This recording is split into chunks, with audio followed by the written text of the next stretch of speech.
Peggy 12.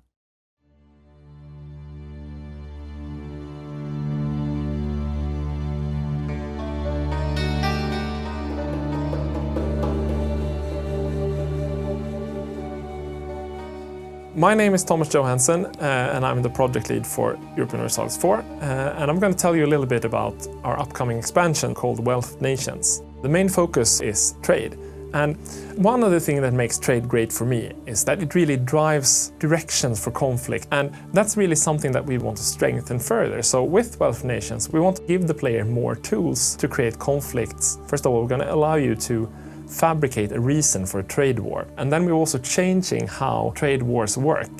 We're also looking at trade republics.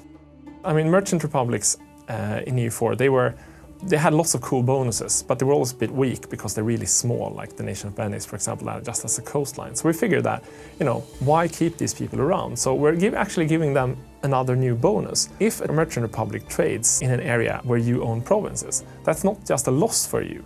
Instead, it will also boost production in that province. You will have to feel that how much money do they steal from me and how much production do I get back? So should I fight them or shouldn't I?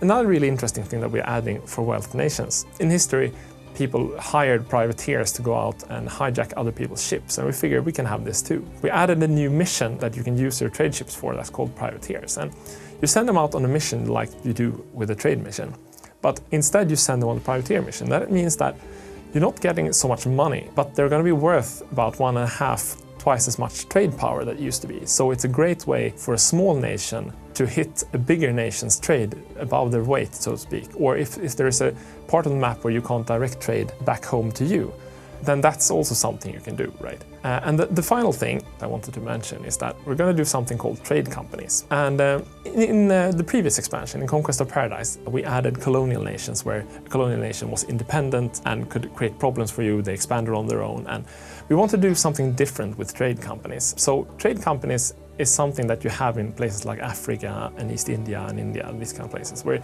you assign provinces to your trade company. As you do that, these provinces will be worth much more in trade power, but much less in manpower and taxes. So it's become a way of specializing your trading empire. And then one thing we haven't talked about before that we're adding newly is that when you neighbor nations that are more primitive than you, they can use this and do something we call they can westernize, they can learn new things. But if they're neighboring to a trade company, they can't do that anymore. So your presence isn't so marked in India, for example, if you have a trade company.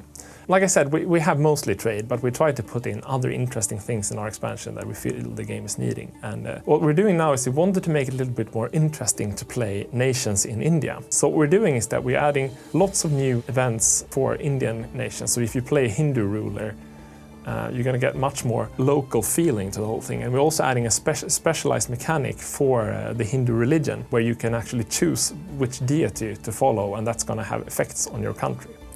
This expansion is not going to be a bit about the big strokes. This one is going to have a lot of different changes. And of course, there's going to be a big patch where we add a bunch of free features at the same time as we release the expansion. And one thing I can tell you about is that we're completely redoing the rival system. Picking rivals is actually something you have to do, but a big choice, because if you don't fight your rivals, that's going to impact you badly, and something that we call your power projection will suffer.